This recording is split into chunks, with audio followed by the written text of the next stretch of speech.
చదివేస్తే ఉన్నమతి పోతుందన్న సామెత కర్ణాటకలో బాగా నిజమవుతుంది.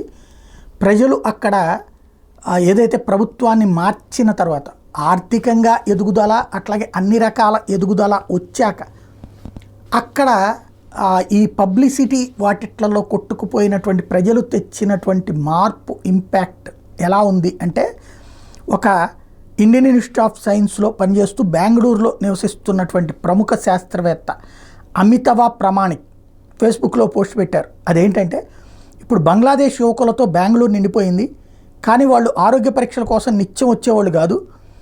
ఎక్కడి నుండి ఎందుకు వచ్చారో తెలియదు, కానీ నేను రోజు బస్సులో ఆఫీస్కి వెళ్ళి వస్తూ ఉంటే వాళ్ళు సాధారణంగా చిన్న సమూహాల్లో నాకు కనిపిస్తూ ఉంటారు.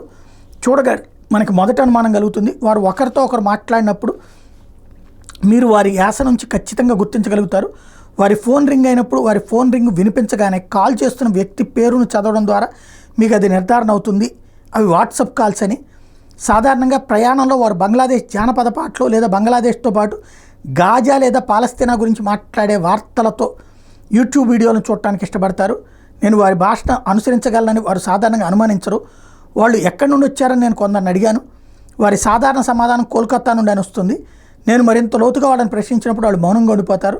నేను నిజంగా ఆందోళన చెందుతున్నాను. సంవత్సరం క్రితం వరకు నేను అలాంటి విషయాన్ని పట్టించుకోలేదు, కానీ ఇకపై అలా కాదు. మన స్వంత భద్రత కోసం, మనం వారి వివరాల పరిశీలన కోసం పోలీసులకు మనం తెలియజేయాలి. ఇది ఆయన చెప్తున్నటువంటి మాట.